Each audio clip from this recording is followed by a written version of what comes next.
The cabinet strongly condemns Israel's plan to commit an international crime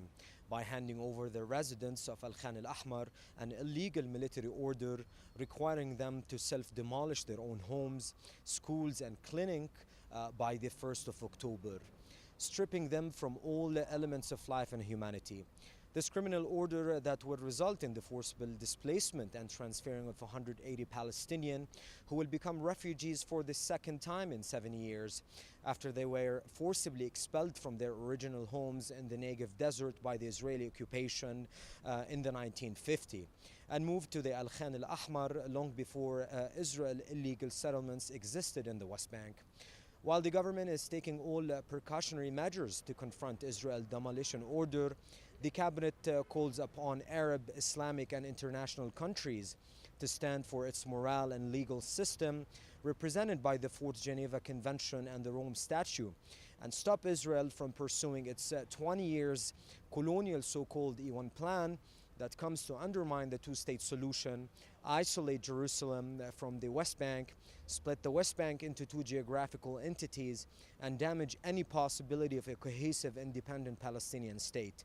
The cabinet also calls the International Criminal Court, the ICC, to initiate and without any delays its official investigation into the Israeli crimes to restore justice and end Israel's culture of immunity and prevent it from committing its colonial crimes against our defenseless people. In another context, the cabinet was briefed on the preparation for the ad hoc liaison committee AHLC meeting, which will be held in New York this week. The cabinet stressed that the Palestinian delegation headed by His Excellency Dr. Al-Hamdallah would focus on the Israeli government violations and crimes presented by the advancing colonial enterprises in the West Bank, the annexation of Jerusalem, and the illegal control of the Palestinian economy. In addition to the illegal imposed restriction on the so-called Area C and the Jordan Valley, and the implementation of all United Nations resolutions protecting the Palestinian rights, including 194 to resolve all issues related to the Palestinian refugees. Finally, the government will focus also on its achievement despite the 70% decline of international aid, which included the managing of public funds, increasing revenues, reducing the fiscal deficit. On this note, the cabinet stressed its full support to President Abbas' speech at the United Nations General Assembly in New York and calls all the components of the Palestinian social and political fabric to support the Palestinian leadership and government position that rejects the Israeli and U.S. attempts to liquidate the Palestinian national rights.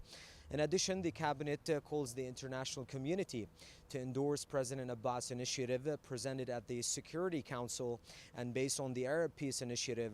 to hold an international peace conference this year. This initiative that will restore a new political horizon through the formation of a multilateral international mechanism that aids the two sides in negotiations to solve all permanent status issues with a specific time frame and guarantees to implement the outcome resolutions. In a different context, the cabinet welcomed Ireland's decision to increase its aid contribution to UNRWA by €1 million,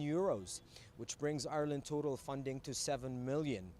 The cabinet stresses that such financial support shows how Ireland is a historical supporter of justice for the Palestinian people and a long-standing believer in UNRWA's fatal work in delivering healthcare, education and food to 5.3 million Palestinian refugees.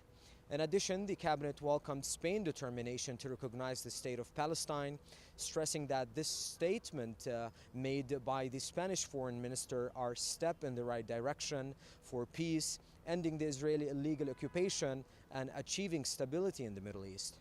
Finally, the cabinet calls the international countries to fully recognize the membership of the State of Palestine at the United Nations